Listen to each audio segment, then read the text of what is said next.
Hello, everyone. Welcome back to our preseason power rankings, preseason team preview series. We're about halfway done. We're moving on to our number 17 team, the Indianapolis Colts. Okay? In respect of an AFC South team, I decided to take down my Derrick Henry, you know, picture in the background, and I'm saying take down when in actuality it just fell this morning, waking me up as loud as possible. And I was like, you know what? That's fitting. We're talking about the Colts today. Derrick Henry has wrecked them in the past. They no longer have to deal with that. So you know what? It's fitting. Maybe it happened for a reason. So I did not hang it back up, but I still got that Shaq Leonard signed jersey in the back. I got my Shaq Leonard wearable jersey on too. You know, we're all Coltsed out, Shaq Leonarded out. All right. Yeah, I mean this right here. This is an Anthony Richardson shirt. We're all Coltsed out today. We're all Coltsed out. Great to hear. And I mean, how could you not be, right? You look at what this team is now. It might not be with, Darius Leonard, Shaquille Leonard anymore, but it's an exciting team. It really is an exciting team to talk about, especially because of that guy they have, AR, right? A very fun player to watch last year. I'm excited to talk about him because the conversation around him is really interesting at the moment, but it still is overwhelmingly positive, right? Before we get into that, though, we have to talk about the culture and the new head coach that they brought in last year, and I think generally people agree did a very good job. Did a fantastic job. And one thing I really want to make clear with this team before we talk about them is, we debated putting them higher. I feel pretty comfortable saying, I think this team is going to be better by a lot than the 17th ranked team. Or 16th or whatever. However, that we do try and base this off roster, and we don't want to put too much projection into it, which is why this team is here.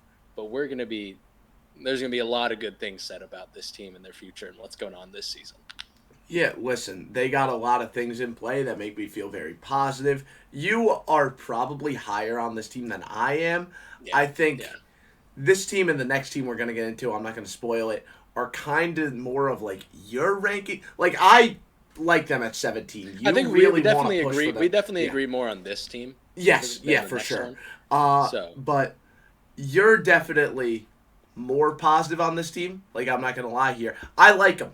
I think 17 is the right place for them, and 17 isn't bad, but 17 is the right place for them, in my opinion. I could see the argument for them going higher, though, and I think you are going to be more of the optimist in this one. Not saying I'm going to be a pessimist, because I love this team, too, but you are going to be the guy pushing some agendas about this team. Meanwhile, I'm just going over, this is a good football team with some exciting stuff. And don't worry, it's not just my two teams next, because after my two teams, we got one of his teams who he's pushing some agendas for sure. So. Absolutely.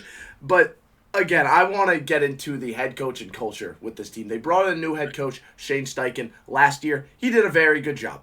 He did a very good job, Shane Steichen, considering all the stuff that went down, including AR going down, their starting quarterback. I mean, they were still very, very solid, nearly making the playoffs. We're definitely I think most people would agree, the best team that missed the playoffs last year. Absolutely, best team that missed the playoffs. Yeah. And the thing about Steichen is, it's not only his presence was felt with the Colts, his absence was definitely felt with the Eagles. Absolutely was felt with the Eagles. That team's offense was not the same as it was, and in large part, if not the entire reason, Shane Steichen was not calling the plays. Yeah, and this is a team, I look at it from a culture standpoint. They're very clearly, even though it's not a Belichick disciple, I'm going to steal a Belichick line, do your job, okay? Yeah. You might not be the most talented person on earth, although they do draft a lot of athletes. But despite drafting these athletes, they don't rely too much, depending on the position, but at most positions, they don't depend too much on physical ability, and they depend more on do the right thing here. It's really interesting because their team-building philosophy is very different from that. However, they still find this really interesting middle ground. The Colts, from a team-building versus team identity standpoint, it seems like the two directly clash. However, they create this weird blend that is just beautiful to watch throughout the course of a season, right? Right. And let's just kind of get right into this offense and what we're looking at schematically. You have Shane Steichen, who is, don't get me wrong, this is his offense. He's calling the plays, but having Jim Bob Cooter there helps as well. Now, you're seeing this is an RPO heavy offense. It's going to, with AR back there, it's a read option heavy offense. And they have the people to get it done. They have a great offensive line, a phenomenal running back, and of course, maybe the most physically gifted quarterback we've ever seen touch a football. Yeah, it's a very. I don't want to talk too much about the quarterback yet because we're gonna have our time to do that. We're going to. But it's a very shotgun heavy team, right? Very shotgun. Like all Philadelphia offenses have been for a while now. Shotgun heavy. They run pistol a lot. So let's say ever since Peterson was there. Doug Peterson was there. Yeah, yeah, exactly. They have been such they have not been an under center team at all. No. Right? No. They have been such a shotgun heavy, and when they want to do that stuff with the running back right behind the quarterback, they're not going into under center, although they run it a little bit. Right? I will say this. So often, the Colts do it more than the Eagles did this year. Yeah. But most of the time they want the running back behind the quarterback, they're going to run pistol. And this is, I don't want to say the most, but it's definitely up there in terms of how much pistol they're running in terms of teams that we've covered. They might be the most pistol-heavy team we've covered. It's either, they might just be. That we've covered? Absolutely. That we've covered, yeah. I think that's correct. Now, of course, there are more pistol-heavy teams. I was going to say, because I'm thinking of some other ones that are ahead of them, but that we've covered, I think they're pretty easily the highest. Mm-hmm. And part of that is because of the quarterback mobility. But even after AR went down, they were still running pistol, which was really interesting because not like Minshew was an overly mobile guy. He can run a little bit, but he's not running threat. He's not Anthony Richardson. Right? You said it yourself. It's a very RPO-heavy team. It's a team that's going to run a lot of inside zone when it comes to run blocking concepts. So much split zone, right? That was what really fascinated me watching this team on film. They run inside zone a lot. They have the inline tight end in line most of the time.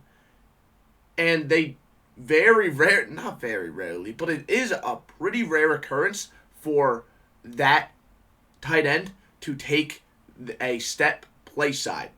Most of the time, it is going to be that tight end going across the formation and cracking a backside player, right? And just this obsession with split zone opens so many opportunities for them.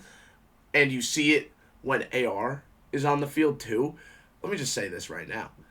The playbook with Gardner Minshew, and it's not just the QB run, it's a lot more, felt a lot more like we're hiding our cards a little bit. Yes, and that's not because absolutely. They weren't necessarily creative with Minshew in the game, but look at some of the stuff that they were running in the few games we saw with AR, right? It wasn't just the mobility stuff. It was Josh Downs lining up at tight end and taking an orbit motion toss, right? It was all this different crazy stuff besides just the mobility. It was really, really interesting. Some of the goal line packages they ran were crazy.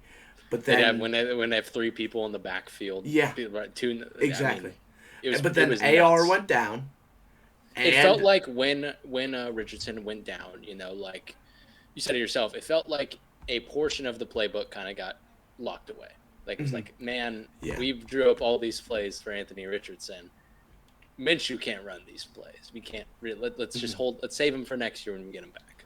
And I question if that was more of a matter of, our starting quarterback went down. How far can we really make it this season? I'd rather save these play calls for next year type of thing. Or, which feels a little bit unrealistic for a head coach to be saying in the NFL, but I don't really know if it kind of felt like that. Or maybe it was just Anthony Richardson is already confusing teams enough, so throwing some really gimmicky stuff out there is really going to get them that much more unrattled. And now you're kind of forgetting about how much of a rushing threat our quarterback is, right? Maybe that was it, but they put some really interesting things on tape, even with Minshew in the game, but especially before AR went down, right? Yes, and so we've been touching on Richardson. Yeah. Let's just get to the quarterback position now Mm-hmm. with Anthony Richardson. I mean, you're talking about the conductor of the Anthony Richardson hype train right here. I said Anthony Richardson was QB1 in last year's draft. I said that like 2 months before, like 2 3 months before the draft. Like I was way ahead, not way ahead of the curve. Not saying he was the consensus one, but like I was like really dead set early on. When you have a generational athlete at a position and at a position like quarterback, you can't pass up on him. And there's some teams that passed up on him. Now, one of them might really regret that. One of them seems to have a pretty damn good quarterback themselves, so I'm sure they're not regretting it. But the Colts Mm-hmm. are extremely happy, and it really was a match made in heaven. You imagine the team that Shane Steichen came from with Jalen Hurts, his mobility, him as a player. He essentially got Jalen Hurts on steroids in Anthony Richardson. And again, match made in heaven. In the few games he played last year, he looked awesome. Now, Yeah. sure, he had his moments of where, yeah, he came out as a raw prospect. He had his moments of inaccuracy. He had his moments of not reading the field out properly well. But then you also had his moments of, oh my God, he just fit this ball 25 yards up the seam between two defenders. That's ridiculous. Mm-hmm. And I mean, he would have been pretty squarely like one of the best, regarded as one of the best rookies if he hadn't gotten hurt with injury. But again, injured like 3 times in 3 games and then sidelined for the season. Not ideal. I don't think that it is hyperbole to say he is the most physically gifted quarterback we've seen No, ever. no, not at I all. don't think it's Not hyperbole the at all. slightest. But it's not just that, and that's the crazy thing here. It reminded me a lot of Justin Herbert's rookie year, where I was not necessarily low on Herbert, but I was saying this is a very raw prospect. And the games that Tyrod Taylor might not end up playing if Tyrod Taylor goes down, I don't think Herbert will do too much as a rookie. Tyrod Taylor goes down. Tyrod Taylor goes down very early in the season, mind you. Second game. Justin Herbert goes in and he kills it. And from that point forward, nuclear season for Justin Herbert.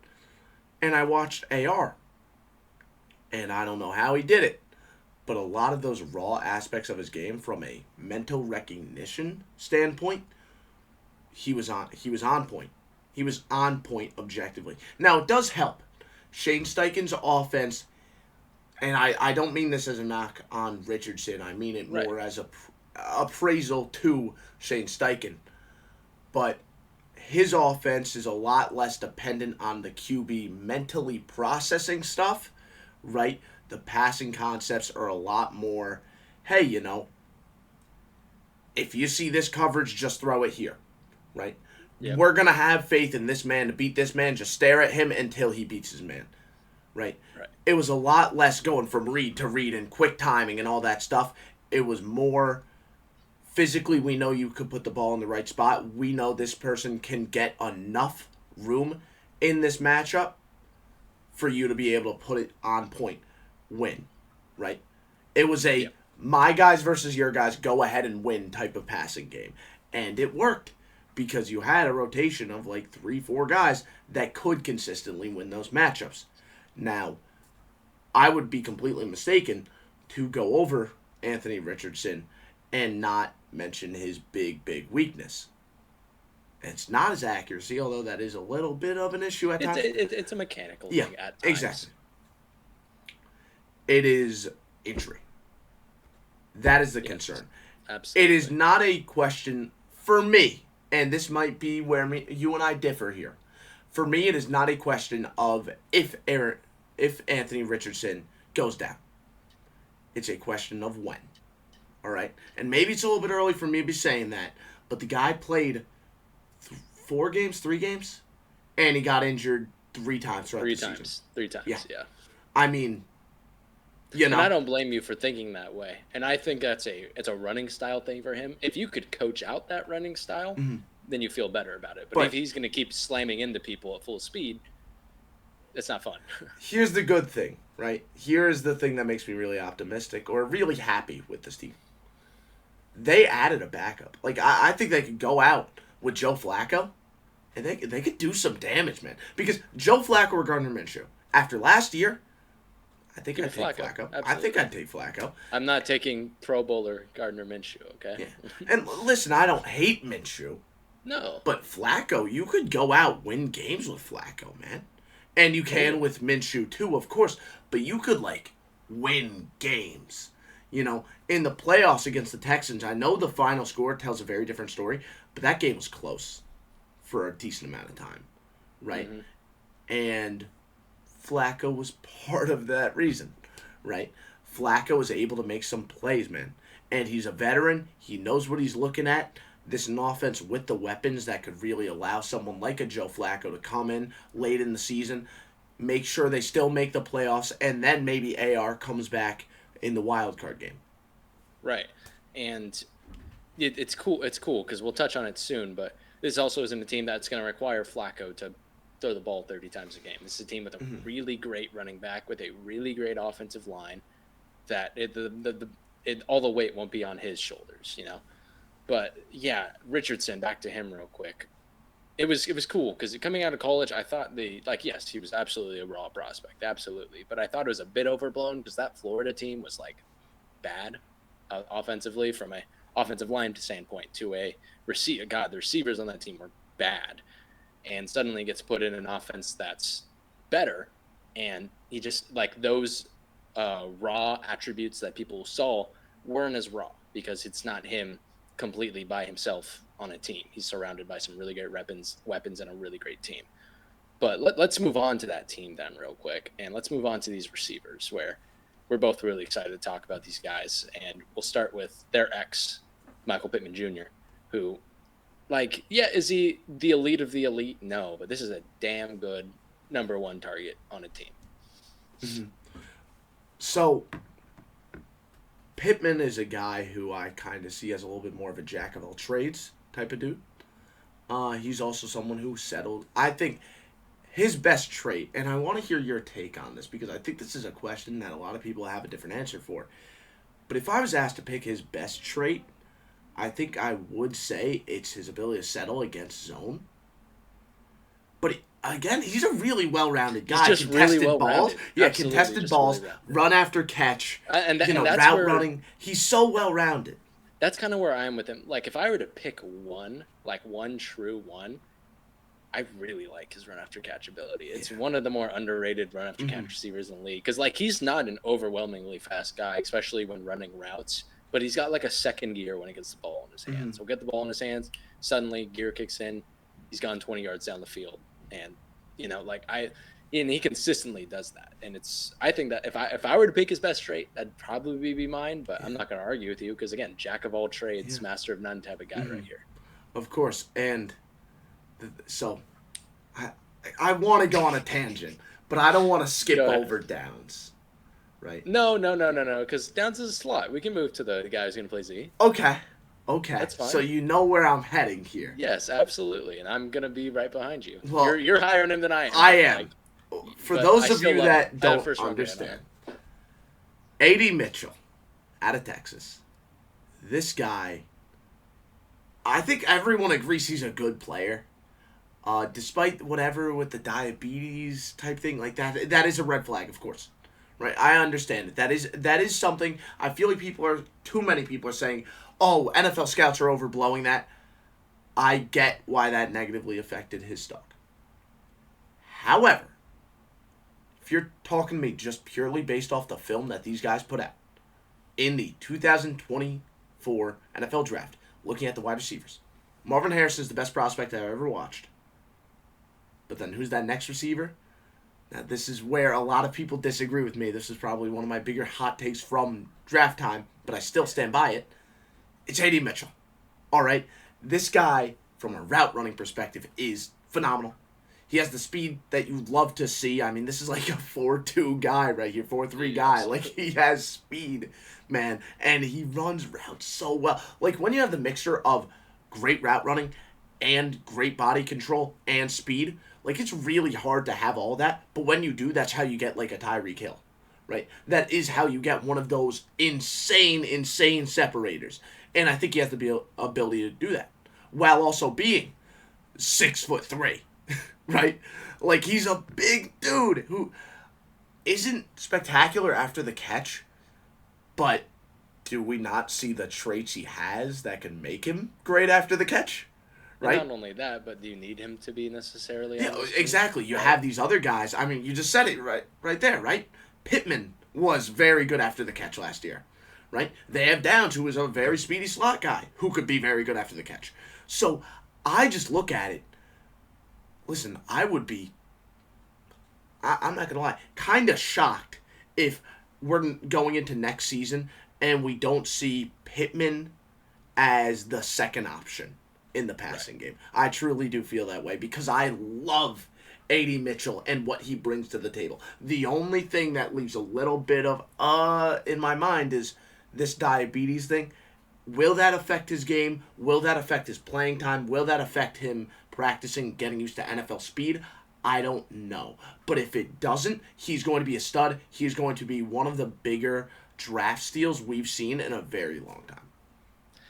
Yeah, I completely agree. He was one of the very biggest steals of the draft. Now, little spoiler for, next year's draft. There's a lot of people who are high on Quinn Ewers. AD Mitchell is a large reason why. AD Mitchell bailed this guy out of so many plays. It's unreal. And I just cannot wait to see a guy with this much speed, this much of a deep threat ability, be with a guy like Anthony Richardson, who has a literal rocket launcher attached to his right shoulder, throwing it with ease 70 yards down the field, and AD Mitchell's just there to grab it. Now, there are, like, for me, I wasn't as high as him as you were. He was my wide receiver 4 pretty Which easily. is that's what most people had him Which is as. much more people had him, exactly. So with AD Mitchell, it wasn't really it wasn't him as an athlete, it wasn't him as an actual receiver that I had big issues with. It was more along the lines of, for one, I just really liked the 3 other receivers more as athletes, and 2, it was kind of an effort thing on AD Mitchell's part. I thought there was a lot of too many plays in my eyes where I was like, why are we taking this play off? Like, it felt like when he wasn't the top option, he was kind of jogging through his routes at times, which is fixable. It's not a trait that you're going at, like, it's an unfixable trait. Absolutely is fixable. It should be doesn't, right? But it's not just AD Mitchell and Michael Pittman, because there's another receiver that I'm super excited for, and that receiver is Josh Downs. And he was my wide receiver 5 in last year's draft, as like this, like, he's got some speed to him, but he's not big. But oh my God, this guy catches everything. He did it in college, where I think he was one of the best contested catchers in that draft. And he continues to do it in the NFL. If you throw it his way, he's going to catch it. He's got sure hands. He's like the ideal slot option. Yeah, I mean, it's really funny to me, right? Because my big joke was people love Quentin Johnson as like this big body Z with all this speed, but I like Josh Downs, who's 5 inches shorter, more as a contested catcher, right? Absolutely. And listen, now that aged incredibly well, but that wasn't just a knock on Quentin Johnston, although I always used it as one. That's also just praise for how good of a 50-50 ball catcher this guy is. I mean, I am also a big fan of Joshua Downs. Very fast player who could also separate. That's what I love. But And it's not really, I don't know if fast is the word. It's maybe quick, because his long speed isn't anything special, but it, like, once he gets the ball in his hands, and where he is as like a route runner with his releases, quick guy, gets it, good acceleration. Not much of a home run guy in my eyes, but still, really good player. we mentioned 50-50 balls. I think that's our great segue to Alec Pierce, right? Alec Pierce, he has a job, man. It's catching those contested balls. It's And that's to what he run does. straight and to go catch a ball. Yeah, exactly. And you know what? He does very good at that. And as a wide receiver 4, you'll take a one-dimensional skill set like that. Absolutely, 100%, because he's so good at what he does, right? So yeah, for the receiver court, is there someone else you want to mention? I do want to touch on just this thought I've had about this receiver core. It almost, like, you stop me if I'm wrong, but like, it almost gives me sort of since he went to the Super Bowl, that sort of receiving core, in the sense of Michael Pittman playing maybe that T. Higgins kind of role, You've got Adonai Mitchell as that hyper athlete Jamar Chase role, and then Josh Downs as that Tyler Boyd slot receiver. And I think they all fit really well together. And we saw how successful that could be in an offense. So I just wanted to bring that up. It's something I've been it's not an exact fit by any stretch, but I think. I just think the function of the offense is very different. But like you said, it's not an exact fit. I think in terms of the receivers and stylistically, sure, yeah, I absolutely feel like they can complement each other in that same way. But now I want to move over to tight end. Sorry, if that's fine. Yeah, go ahead. Let's go ahead. Yeah, go ahead. Tight ends, I think it's a far less interesting room, but still an important one. I mean, right? Yeah. We got. I want to use a big line we've been saying a lot throughout the series. They have a type. Okay. They do. Big inline tight ends that block well and will beat linebackers at the catch point. Jelani Woods, Mo Alley Cox. Those are their two guys. And you know what? Yeah, they do it just fine. We said it, right? Split zone. They're going to be making a lot of backside blocks. They both do that well. And then you get in the red zone and you need a big body to throw it up to. Maybe Alec Pierce is hurt or something. You could do it here. These are two guys that could do that. I don't really think there's much more to go on about with that tight end room. I think that's very simply what it is. I mean, yeah. I mean, Kylan Granson's there is that. Like, he's an ideal third tight end to have in that room. McKenna even play fullback at times for the team. Yeah. Will Mallory was an athletic tight end they have in the back. I mean, it's a fine tight end room. Now, there's a world where, like, Jelani Woods is a bit more than that, just as an athlete. Yeah, because he is a ridiculous athlete. Yeah, ridiculous athlete. But we have to see him put that together first. So I'm not even sure. Like, he's listed as the starter, and I probably have him listed as the starter in our graphic. But, like, is he playing more than Mo Alley Cox at least to start the season? We'll see. Mm-hmm. I didn't, like, love everything he had on tape last year. But, like, again, he is a ridiculous athlete. Like, ridiculous. So I'd imagine he's used. Yeah. And before we get to an offensive line that I really like, I want to get to a running back room. I really like some things here. Some things being just Jonathan Taylor. I like one thing. Yeah. I like one thing here. I mean... So, yeah. Let's start with Taylor. Let's start with Taylor, and then we'll talk about Jonathan Taylor is the depth, quote unquote. Like, if you told me Jonathan Taylor was the best running back in football next year, I'd say, okay, that makes sense. Like, he's that right. Caliber of player. That seems right behind this. Yeah, like he's that caliber of player as a runner, as a catcher. I mean, and like despite being so big, he's so damn fast. He's a home run hitter through and through. And I remember there's this game. It's not only that, he can also make you miss. Like there's this game. I believe it was prime time against the Patriots 2 years ago, and there was a linebacker in the hole, and Jonathan Taylor like stopped on a dime, hit this tiny gap, and ran like 75 yards for a touchdown. And that's like the kind of player Taylor is, a true home run hitter that you can give the ball 25 times a game if you wanted to. Like he's able to do that, and they will do that. Yeah, and he's someone that could do it all, right? Run with power, okay, he got it. But then, you're running a lot of inside zone. You need someone that could cut. You need someone that could see the hole, read the holes well. He could do that too, right? And then you need someone to catch out of the backfield. He does that, he does it all. He is a true, do-it-all back. He could be a bell cow, but he could also be a big play threat. And he does all that stuff. And, it's guys like that are really rare. And it's guys like that kind of make me laugh when I hear people say running backs don't matter. I understand the base of the argument, but there's some guys that are kind of an exception to the rule. Taylor is one of those guys. I can't say that about any of these other guys. I can't say that about anybody else. Mm-hmm. Like, maybe Sermon. Is there really? Is there no? Are we? Maybe But I don't know. Like his college tape was pretty cool. I guess it was pretty cool. But it's been nothing since. You can do it in San Fran. I don't think you're gonna do it here. Yeah, that's fair. Like, I would say I'm more excited about Evan Hull than I am Trey Sermon. Here's my question. Tyler Goodson. Is there that dry to Trey Sermon? You feel comfortable taking Trace? There's got to be some running back free agents who are better than Trey Sermon. Let me look. Well, Trey Sermon's more of like an unknown than anything. No.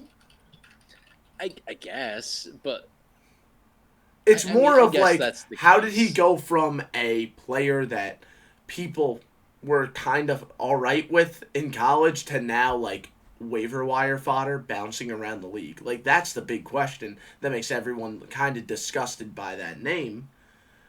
But I don't know. I look at the other names here and I'm like, Tyler Goodson. Every time I read his name, I think of that one play from last year. Yes, yes. Him dropping the ball on fourth down, and that's only only like he's a nice scat bag, right? I think that's the role we play. But like I'm I not gonna lie, guess. I hear that name, I say that name, I read that name, I even think about that name, and I can only think about that play. It's the only thing that comes to mind. And like, here's the thing about it is like, there's a world where if Jonathan Taylor goes down, this running game is still fine because of the offensive Oh, line. line, yeah. You know what I mean? And let's just segue out of the bad running back depth into this great offensive line, and we'll start at left tackle with Bernard Ryman, who took about a year or two, but he is became a really solid left tackle. Very, very. I mean, he isn't some highlight reel player, but this is an offensive line that wants guys that could zone block. You don't really need to be a highlight reel guy. He gets to his assignment, holds his position well. When he needs to go up to the second level, he's fine at that too. I mean, good player here. Very simple, right? Solid player, does his job. Like we said, do your job. Great athlete, but the athleticism is only on display when it needs to be on display. We move over to left guard. This was a player who was once like kind of a household offensive lineman. Then he had like kind of a down year in 2022. Then 2023, he became Quentin Nelson again, right? And now it's to a point where that's what we call the Frank Reich effect. Yeah, everybody. that's fair. On offensive linemen especially, yeah. But I find it interesting with Quentin Nelson because did we say Quentin Nelson's underrated now? Because like he was really good last year. Yeah, because I get what you're saying, but like if you still said Quentin Nelson to someone who like casually watches football, there's a pretty good chance they're still like, yeah, that's one of the best guards in the league or one of the best offensive linemen. I don't know. I feel like now people instantly think of like the Trent Williams and all those guys, and I think people hear Quentin Nelson, and I think the first thought is kind of what happened to him. Because he used to be the guy who people feel smart because they mention an offensive lineman in a conversation mention. Yeah. But now, it's kind of like he's not talked about at all, really, for some reason. And I find that strange. Because I find that extremely strange, too. Then really, really good last year. He was phenomenal. He's one of the best guards in the league, and has been that way outside of 1 year where you have the offensive line destroyer coaching your team. Exactly. Like, it's gonna happen. So I guess you could say he's a bit underrated because he is that good. He is just phenomenal. I remember, but his draft was the first draft I ever kind of took seriously and actually wrote down notes about. And I just kind of was there like, this is like the best player in the draft, guys. And I still think that could hold up pretty fine today. There's a reason he's maybe the highest guard taken ever, right? He went 3? Was it 3? I thought it was like 6. It might have been. I might be tripping, but I thought the Colts were at 3, and then Chubb went 4 to the Broncos. But let me see. I thought you were talking about Nick Chubb. I was like, Nick Chubb's a second rounder. What are you talking about? No. Bradley Chubb. Yeah. No. I get that. I got that wrong. He went 6. It went Sam Darnold at 3, Denzel Ward at 4, Chubb at 5, and then Quentin Nelson 6. Position value and its consequences. Sam Darnold going over Quentin Nelson. The only player who is better than Quentin Nelson, and that's a little debatable, just at their position, is Denzel Ward. And oh yeah, that's close. That's a really close one. That's close. Two very. I mean, I guess Quentin Nelson. I guess Denzel Ward's a corner, so I'd probably give him the edge. But yeah, Quentin Nelson is really. It's kind of ridiculous looking at this draft and seeing how many great players went after Sam Darnold. Josh Allen. Was that the one in the second round where my boy that I'm wearing the jersey for and Derwin James went? Yes, yeah, right. Yes. And then Chubb also went round 2. Nick Chubb went round 2. That was a stacked class. Here's just in the first round.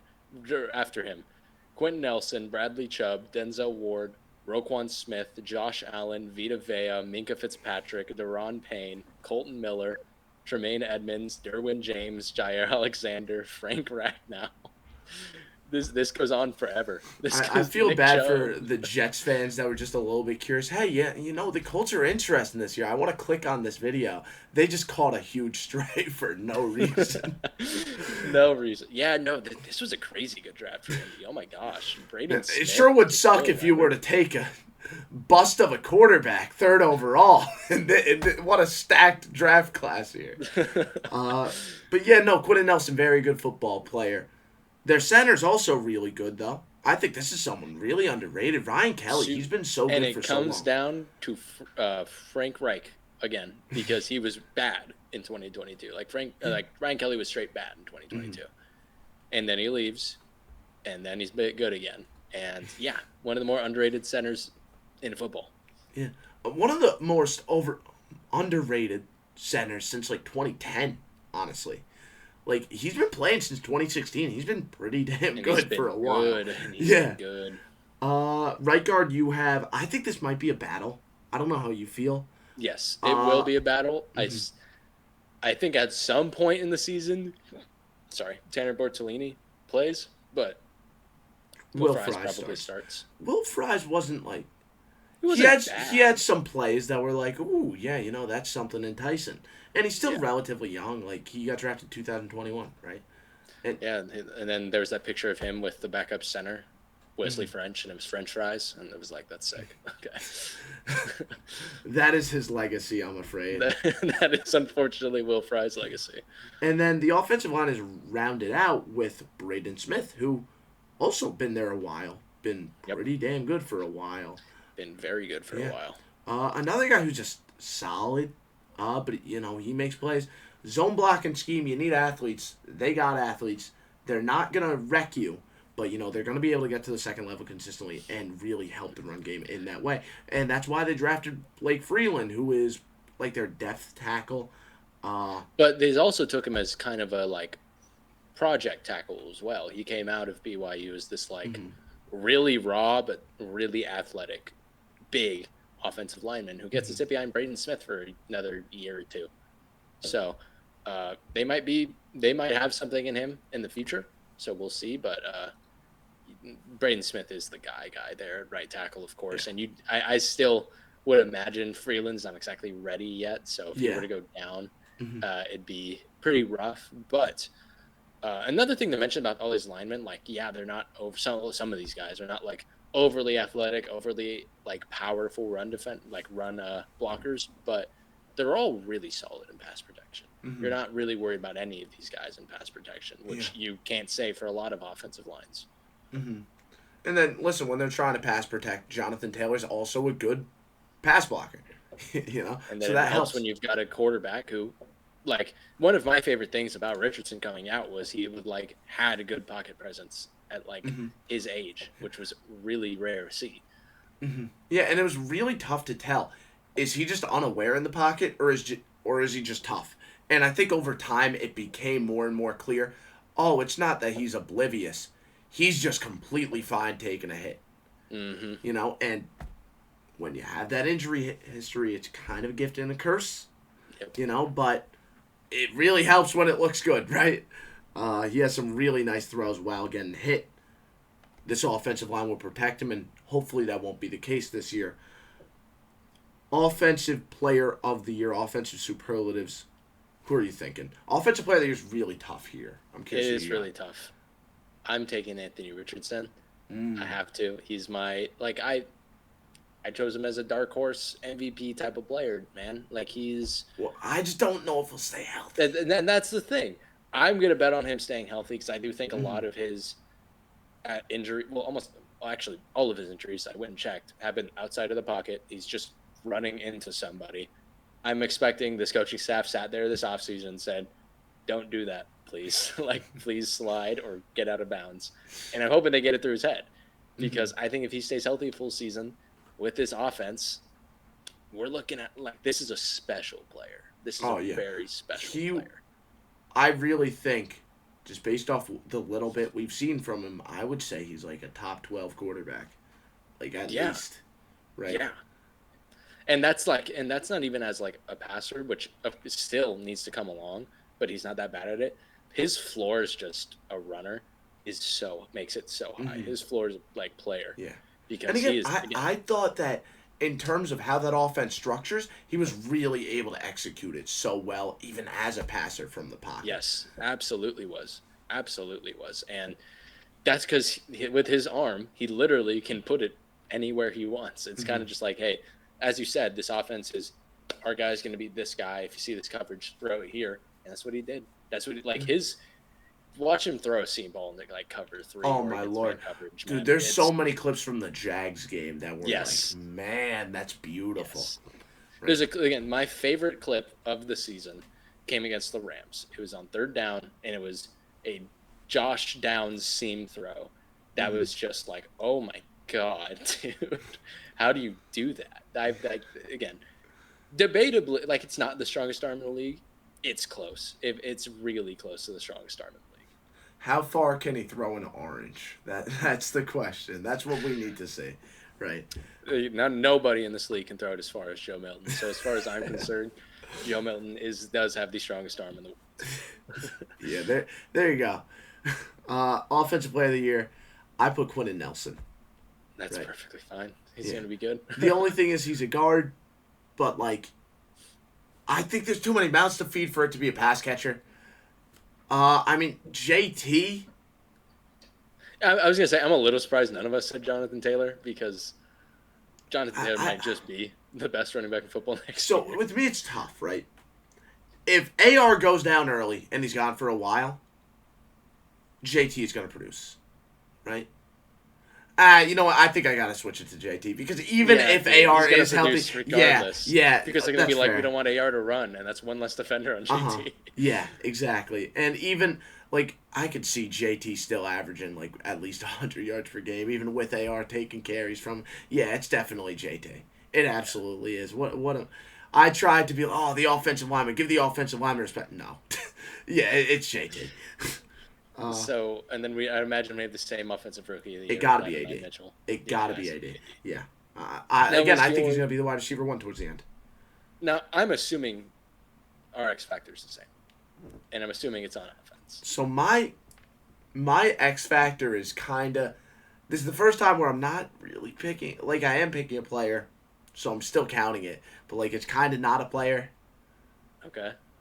And I think who is your X factor? My X factor is Anthony Richardson. Okay. Mine is an aspect of Anthony Richardson, because I know Anthony Richardson is a good player. I just don't know if he'll stay healthy. So we can say the same thing for that then. I'll switch it to the same. AR's health injury. Is the X factor. AR's health is the X factor. Yes. I completely agree with you there. Now, time for the simplest and easiest defensive scheme ever. This is the definition of you get into Madden and you press cover 3 every single play. Every play. It does, without fail. There is not. I would give you a nickel for every time you could find him running anything but cover 3. It's rare. It's rare. It's rare. Dude. It is. Gus Bradley's been doing the same thing for a decade now. Yeah. And you know what? It's worked. Like, he hasn't ever had like this bad defense. And that's kind of what cover 3 is. You're trying to avoid the bad plays. It is literally the I don't want to get exposed defense. Like that's what it is. Gus Bradley runs cover 3. He runs it a lot. He used to run it out of a base 4-3. Now he runs it out of a base 4-2. Wow. He's evolving. Guys, look at that. I remember vividly watching a game last year, and it was like 2nd down, and he called like a man blitz, and I was like, "What just happened?" Who took over play calling, dude? Who did this? Was that Steichen's call? Why'd that happen? Was that a linebacker? Was the linebacker take an executive decision and say, I've had enough of dropping into the hook to curl zone, coach. I want to do something else." Yeah, I want to boost my man coverage rating on Madden. Yeah, I mean, his ideology is defensive front, defend the run. Secondary guys, defend the pass. And Kenny Moore, you're the one guy who's kind of allowed to do both. Everyone else, you have to completely sell out to the pass or completely sell out to the run. Yeah, I'm making your jobs very easy.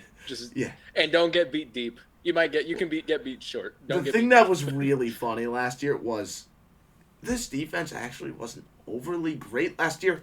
And part of the reason why was, despite how much cover 3 they ran, they still allowed a couple big plays throughout the season. And it wasn't because, like, defenders were, like, getting beat deep. They just couldn't tackle. Yeah. Like, it was really bad, you know, because that's kind of the main rule of these soft zone heavy defenses. Like, okay, allow the catch, allow the 5-yard dump pass, that's fine. But you better rally and make that tackle. Yep. And these guys were just whiffing, dude. Kenny Moore can tackle, of course, but, like, the safeties couldn't tackle. Juju Brents is not known tackler. Yeah, no, he is not. He's a known speed guy. Known athlete, bad tackler. He's a known flail his body at the ball carrier guy. Yeah, no, he like, yeah, it was really interesting. Let's get into this secondary because I think, you know, that's the big thing here for me. That's going to determine a lot of what the season is, and it's part of the reason why I'm kind of lower here. Juju Brents is still a starter, and Juju Brents as a coverage guy isn't too bad, but as a tackler, he really isn't good. And in the cover 3 heavy defense, you're allowing the reception, you got to be able to rally and make that tackle. And maybe it changes this year. Maybe he'll be a better tackler, but he was really bad as a tackler last year. I did think he was just... He was drafted as an athlete, and you're drafting him, even though he started majority of last season, like, he's a developmental athlete at the corner spot. Mm-hmm. So I'm hoping to see some improvement. I think we will. I really liked him as a developmental player. But as of right now, yes, in a cover 3 scheme, good in coverage, actually good in coverage, just bad tackler as of right now. Mm-hmm. And it's not like he doesn't have the size to tackle. He can. He just isn't good at tackling. Like, his form is bad. Yeah. So that's what we want to see more of. Opposite of him, probably going to be Jalen Jones, who's a better tackler than Brents is. Still nothing crazy, but he's better than Brents is. That's not saying a lot, but he is. It's still not a very... But he was a guy that went... I thought was a pretty big steal for this team. They took him in the 7th round last year, and I thought he should have gone higher than that. I had a 4th to 5th round grade on him, and he played well last year for what it was worth for this team. And once again, another guy who I think kind of a developmental piece. And if these two players can develop, you're feeling a lot better in this cover 3 heavy scheme. But again, this is a large part of why this team is here. That's projection. We still have to see that happen. Mm-hmm. And it also helps them a lot. Teams are doing so much with slot receivers, right? And the reality is if you're poor at nickel and you base out of a nickel formation, you could get exposed a lot. I know I've said this in prior videos, but I do think nickel is the most important position in the secondary in today's NFL. Yes. And luckily, they have a good nickel. They have the nickel. I'm not saying the best nickel, but he has been like, what do you want in a nickel corner? Kenny Moore is. Yes. And it's been that way for a while. Good tackler who run fits really well, like you want a nickel corner to be able to do. But he could also go stride for stride with so many guys. He is really good at matching and mirroring movements. Just a very, very good player here. Safeties, I can't be as optimistic, though. Do you like either of these two, Nick Cross or Julian Blackmon? I like Nick Cross on a projection standpoint, again, because he is athletic, and but maybe in year 3 he can put it together. It's year 3. Right. That's and right. I haven't seen anything in the past 2 seasons that made me like, I'm excited, you know? Yeah, I haven't seen enough. I still think he's young enough to see something, but I agree with you. I don't think that's, again, projection. Mm-hmm. And with Blackmon, I don't think he's like a liability, but I think he's... I wouldn't say he's a liability, but again, this kind of goes back to what we were talking about. Cover 3 scheme. I need you to prevent... You know, if someone's running a seam, teams are going to run seams against you. You got to be able to lay the wood if you're the safety. Yep. You got to be able to lay the wood. There's not many clips of him seeing someone running a seam, recognizing it quick, and then, there just isn't enough.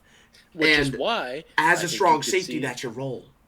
and which is why if their tackling problems come back, I could see Ronnie Harrison playing some games for this team. And Ronnie Harrison, maybe not as good in coverage, but he's a tackler. He can hit you. He's big, and he's a good tackler. Again, I think if Blackman were maybe a free safety, I would give him a little bit more leniency in that area. But if you're going to run cover 3 that much, teams are going to come at you with cover 3 beaters. So I need safeties that know how to beat cover 3 beaters. Yeah. I don't think Blackman has the best skill set for that. And I'm not going to sit here and disagree with you. And, hey, maybe there is a world where Blackman plays that free safety spot above Cross, and then Harrison's playing strong safety. And maybe you feel even better about what you're looking at here, right? But, again, we will have to see. It's very much a projection in the secondary. If you're looking at it optimistically like I am, it's very much a projection-based optimism. But if you're looking at this roster objectively right now, the secondary is not the greatest thing on the planet. And again, you're in a defense that it shouldn't be that huge of an issue, but you have to learn how to tackle. And so it's not the biggest issue.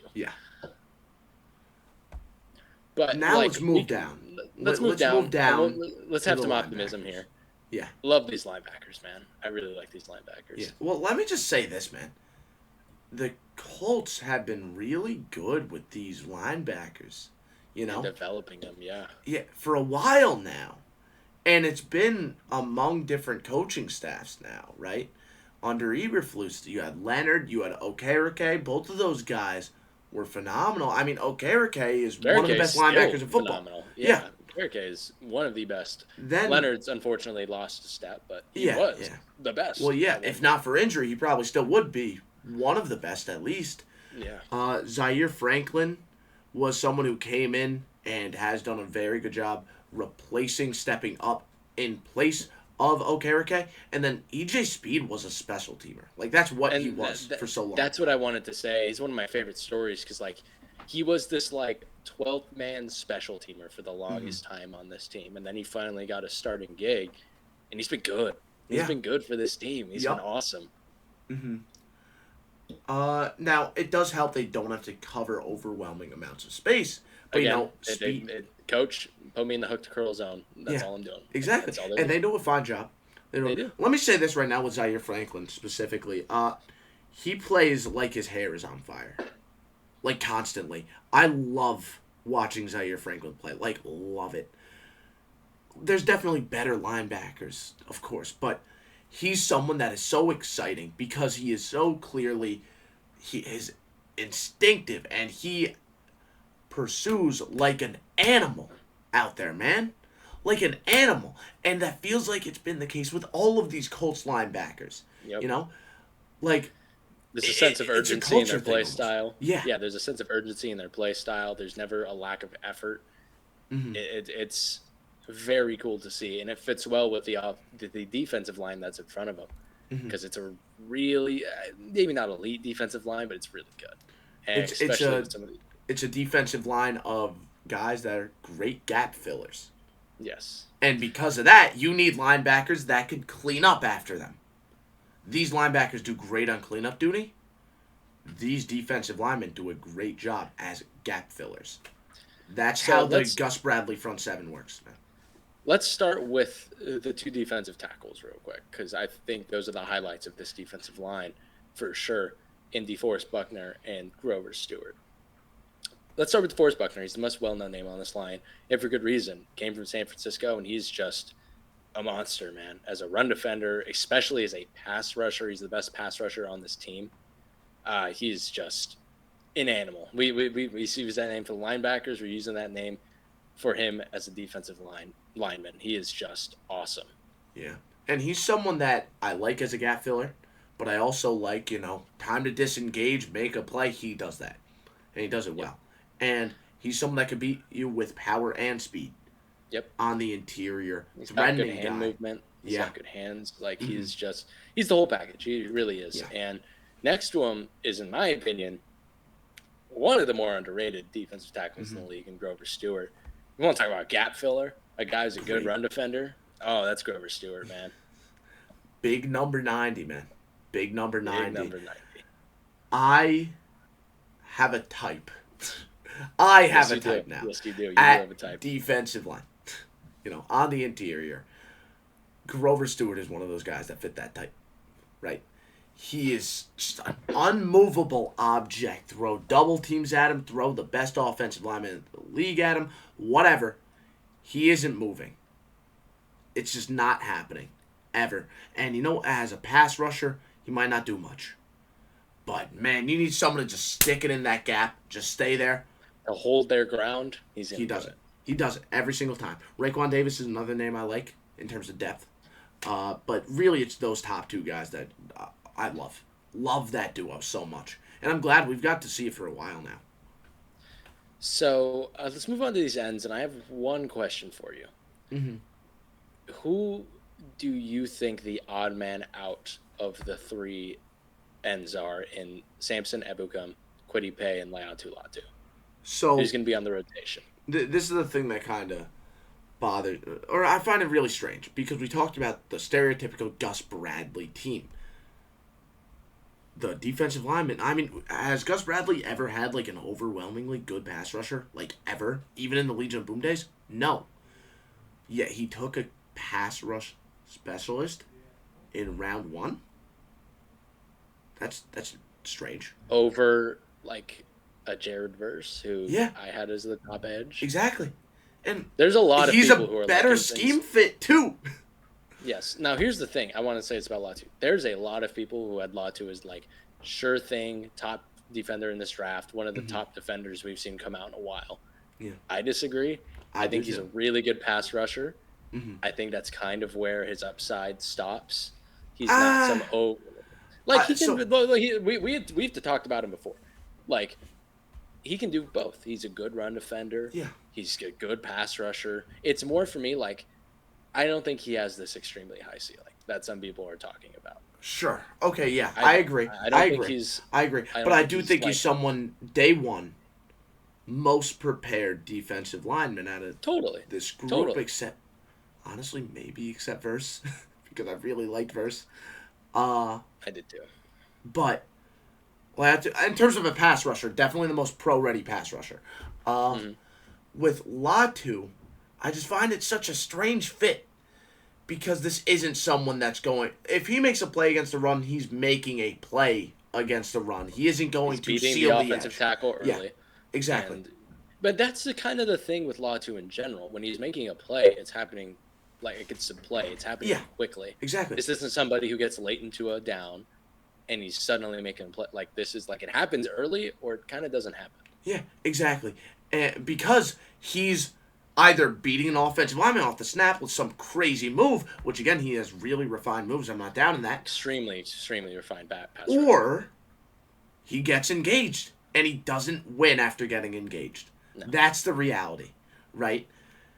This isn't someone that's going to seal the edge, okay? It isn't. That's not his game at all.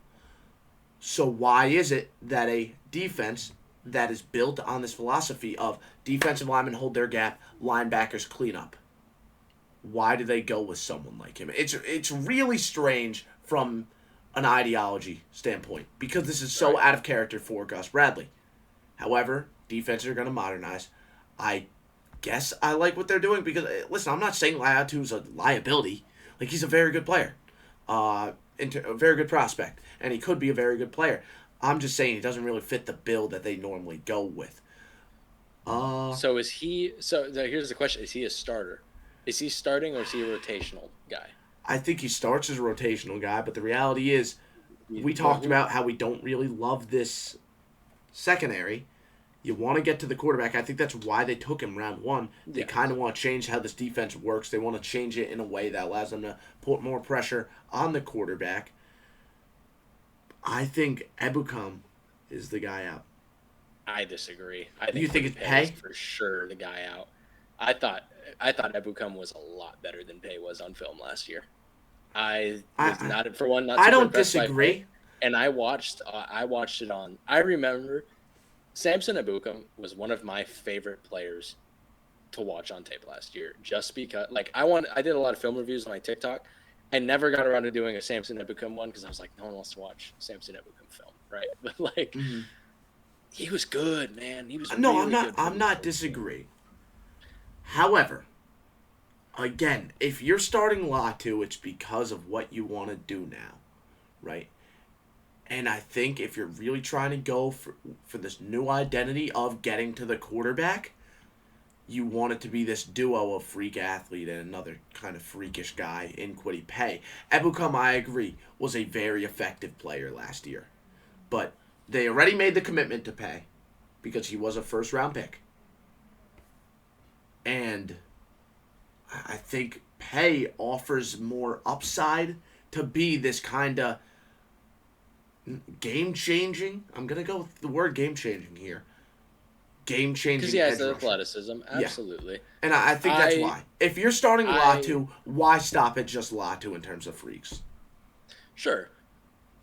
But I also wouldn't call Latu a freak. Like, he's a really polished player who's really good at what he is. I mean, he's not some athletic freak, right? Like, I wouldn't call him some athletic freak by any stretch. I think he's super refined for what he is, and he's a damn good football player and will be one. But I wouldn't call him an athletic freak. Well, I mean, the Colts do a lot of their drafting based off RAS scores.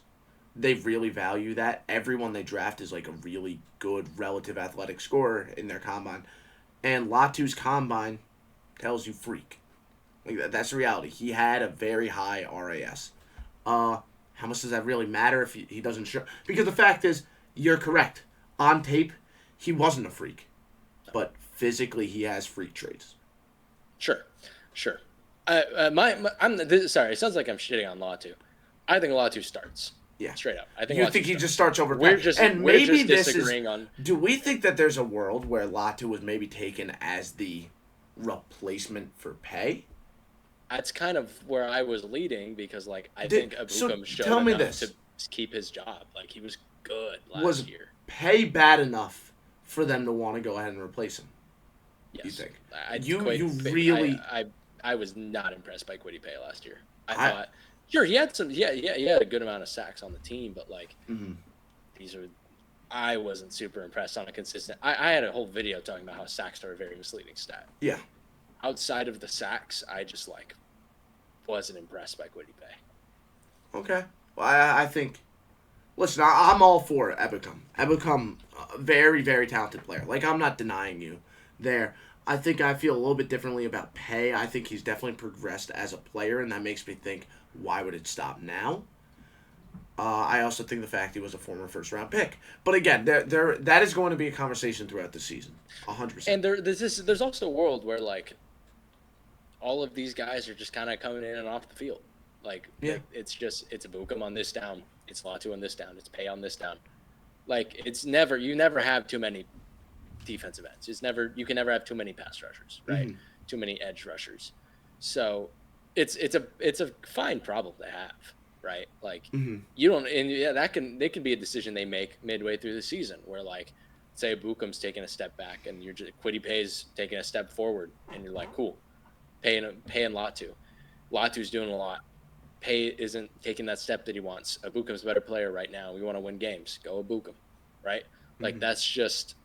It's a fun. We're talking like it's some problem. This is a very nice. Yeah, problem this is a good problem to have. Let's move over to defensive superlatives. I did want to touch on a little bit of the depth, like having a Raekwon Davis as a run stop. I mentioned him a little bit. Did you? I didn't hear about. I'm sorry. Yeah. I must have. I didn't go too deep. I literally just said I really like Raekwon Davis as depth. Yes. Miami Dolphins legend Raekwon Davis, really good run stopping guy. Yeah. Love him. And then there's Deo Yingbo, who nice depth piece as an edge rusher, right? Like there's really good depth along this defensive line, and that's a very, very good thing to have. Yeah. Now defensive superlatives, defensive player of the year. Who do you have? Defensive player of the year to me is going to be DeForest Buckner. I agree, but I definitely want to mention Kenny Moore. Because he has been such a quiet impact player for so long. And I don't see why that would stop now. Now, defensive rookie of the year, I think we're both in agreement. It's Latu. Yep, absolutely. 12th man, I said Ebukam. If he So isn't the 12th, mine was Quiddy Pay. So yeah. But I honestly, because I agree. Ebukam was the better player last year. I just feel like if they're trying to go with this new identity, that's totally, and I think that's fair. I think the whole point of our picks right here is it's one of these rotational edge rushing pieces to be 12th man. The third man will be.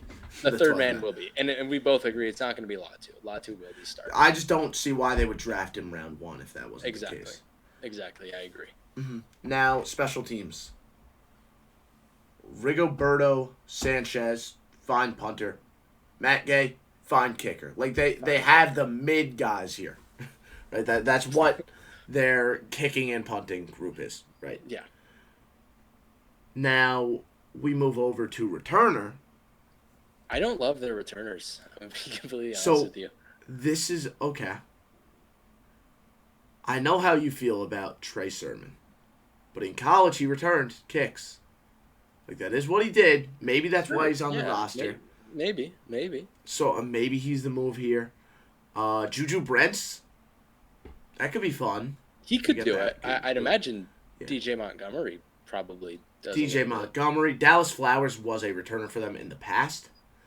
Not a very exciting name, but I don't disagree at all here. I'm not going to lie. I look at the special teams as one of the less exciting ones.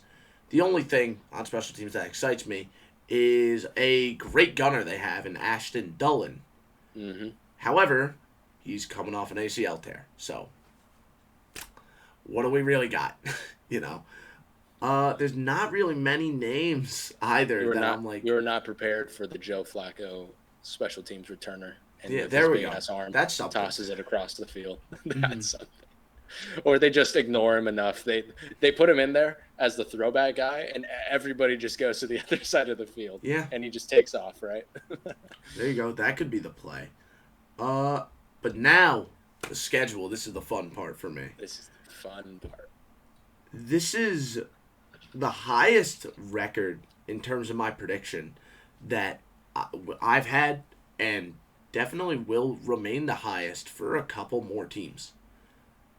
However, I want people to keep in mind before I say my prediction, the schedule's a lot easier. They have one of the easier schedules in the NFL. So that's why my prediction is the highest higher than the 16 team that we're going to go over, higher than the 15 team that I'm also really high on. So let's get into it. Floor, I said 8 and 9. I'm with you. I don't think this... Yeah, I'm with you. Okay. And then for ceiling... My ceiling was 14 and 2. Yeah. You said 14 and 2. 14 and 3 first. 14 and 3. Sorry. 14 and 3. I said 13 and 4.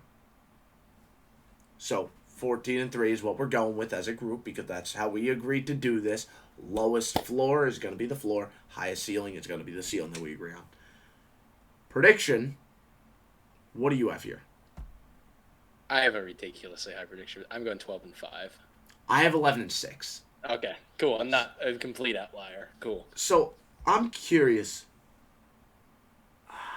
We'll go through it game by game, and then I say around week 4, week 3, even do we start approaching every game with 2 different ideologies? The AR healthy, AR not healthy.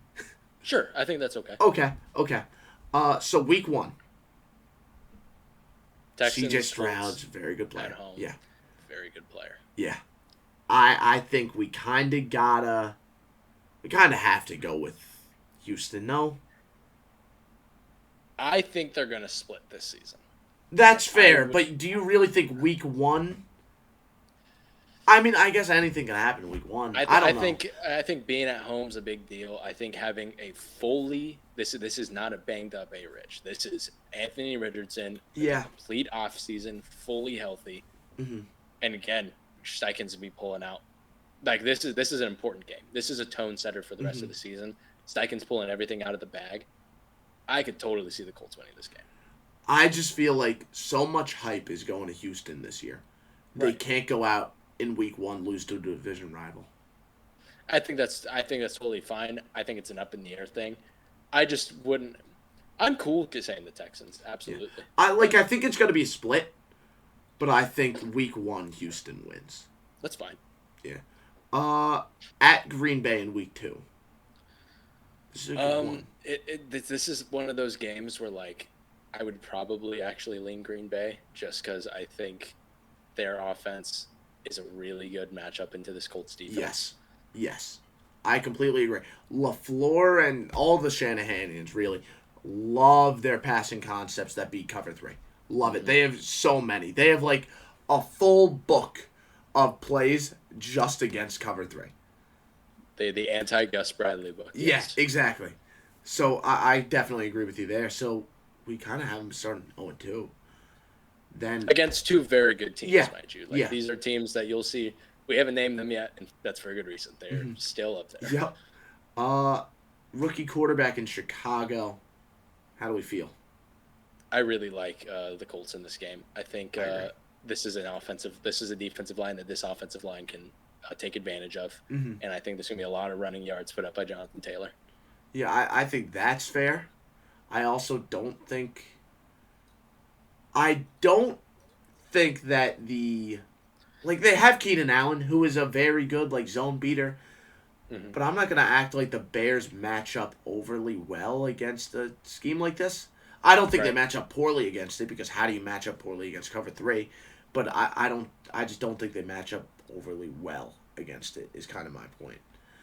Although Keenan Allen could potentially have a day here. Pittsburgh. I don't know. I feel like I don't know, the dude. Colts. This feels like it could go literally a million different ways. But As does every Steelers game. yeah, That's ever that's played. true. The Steelers are going to be a heck of a team preview to do. Yeah, they are. But the Steelers corner room, it's not too deep. I think they have guys, but it's not too deep. The Colts wide receiver room is very deep. If AR is healthy here, I think they could pick up the blitzes on the offensive line because they have a lot of good pass protectors, smart pass protectors. If AR is healthy, he just needs to distribute the ball. I think the Colts probably match up pretty well against the Steelers. I mean, we saw of this defense, the same Steelers defense, play the Colts this year with Gardner Minshew. They got destroyed. So I feel pretty okay going with the Colts here. Yeah. Now, let's say AR is down. Still going with the Colts, I think. I think so too. Yeah. Yeah, I think. Jacksonville. We'll start I with feel- AR. I kind of feel okay with the Colts winning this game regardless, Yeah. to be honest with you. I think that's, once again, fair because I'm going to repeat what I said last time. Secondary isn't very good. You're not going to, listen, you're not going to beat, whether it's AR, no AR, whatever. You are not going to beat this Colts team because of your pass rush getting to the quarterback. It's just not going to happen consistently enough. You have to beat the receivers because the quarterback is going to have all day. It doesn't matter what. I don't think teams like the Jaguars that are kind of weak in the secondary will be able to beat the Colts. I think the Colts beat them both times. Really. Yes, I agree. Now at Tennessee. Maybe Tennessee beats them once. I honestly could see Tennessee beating them in a trap game. I think that's more likely than them beating the Jaguars. On where Will Levis is, because with this spread offense they're going to be running. If Will Levis is cooking on all cylinders, this is a defense he can take advantage of in the secondary. I could just see a trap game right now where Tennessee wins. At some point. They do it once a year. So Yeah. But then you've got Dolphins at Colts, and I'm actually going to this game. I'm going to Indianapolis to watch this game. There you go. Not only to watch maybe my favorite player in football, Anthony Richardson, but my favorite team in the Dolphins. Or you watch Joe Flacco. Or I watch Joe Flacco, which is also a pleasure in itself, right? So it's interesting because I think this game should be a shootout. I really love how this offense matches up into the Dolphins defense, especially if AR is healthy, because we have historically these past 5 seasons, I shouldn't say historically, but recently, struggled against mobile quarterbacks. We have been off. I'm sure there's a stat out there somewhere talking about it that puts into perspective, but we've been awful. And Anthony Richardson is going to be one of the better ones we faced. But other than that, this Tua is going to eat this defense for lunch. Like, this Tua in this offense, if they're healthy, will eat this cover 3 Gus Bradley defense for lunch. Now, I will say this. They have the personnel to go stride for stride with the Jalen Waddles, with the, Tyreek Hills. They do. Only thing is, Tyreek Hill gets a screen pass. How confident are we that Juju Brents is going to be able to tackle him? Not. Right? So, I also think that this could be like an A-Chain game, because A-Chain tends to take advantage of poor tacklers. Yes, he does. He tends to do shout that. Shout out the Denver Broncos. Right? The entire Broncos defense. Not one time. But I think Miami.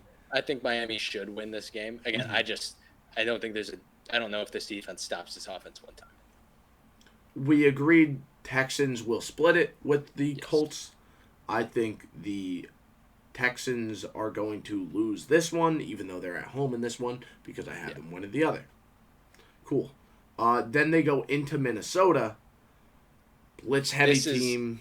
This is blitz heavy team, but as we've talked about, he's totally fine taking a hit. Yep, right? exactly. And not blitz only heavy that, team, and that means one-on-ones. Yep. These corners will not hold up well against these weapons at all. Exactly. I agree. I think the Colts match up pretty well against that Vikings defense. Pretty well. Now, I do think the Vikings could do a lot of damage offensively. Yes. But I feel like this is a game, if it becomes a shootout, I don't know if Flacco could do quite enough to win it. But if AR's healthy, Colts win, for sure. Yeah. Okay, then the Bills. This is another one. If AR isn't healthy, I don't think they win. I think I would agree with you. Yeah. But with Flacco in, I mean, how do you think that looks? It still could be fine. It's really it's less about Flacco in this offense. I think this is one of those teams that this is a Josh Allen game waiting to happen. Mm-hmm. It's not a lot of pressure happening. He's just going to be able to sit back there for the most part and dish out that football. Mm-hmm. Yeah, that's fair. That's fair. Now, the first primetime game for them at New York. This is interesting. This is a really interesting game. Because this is a really game where I feel like that pass rush can't... let me just say this. Quentin Nelson versus Quentin Williams. Battle of the century. I'm so excited. And then, they got good linebackers there, too. Right? It's a tough one. It's a tough one for this Colts team to win. It's really is Aaron Rodgers healthy? And two, is he playing well? We'll have to see. I don't think the Colts can score so much. Yeah. I feel like even if Tyrod, this could very well be Tyrod versus Flacco on primetime television. Very likely. In that scenario, I think I'm going Tyrod. I probably would too. Mm-hmm. It's a tough game. It's going to be a tough game to pull out for this. For this team. You're talking about Quentin Williams versus Quentin Nelson. I'm excited to see Shane Steichen versus Robert Salah. I think that's going to be a fun matchup. Yep. I think that's very fair to say. Detroit against the Colts. So Indy. This is I think this is one of the I don't think the Lions are, spoiler alert, we don't think the Lions are losing a lot of games this year. Yeah, but this is one I think the Colts match up. Yep. Yes. Because I love that Lions defensive line. I also really love the Colts O-line. That's a fun battle. I think the Colts will be one of the few teams that will be able to run on Detroit. And I mean, if AR's healthy. Especially if healthy. Yeah. If AR's healthy, I feel good about the upset. Without him, I'm sorry, I think Detroit's just too good to lose to Joe Flacco. Yes, I would agree. Yeah. Then at New England. I think we feel pretty good, whether it's Flacco or not. This is a win. Exactly. And let's say that Mayo really is just like Belichick. Okay, Belichick has never been good against mobile quarterbacks. The last time Belichick played Jonathan Taylor, he had 200 yards. Yeah, so. Exactly.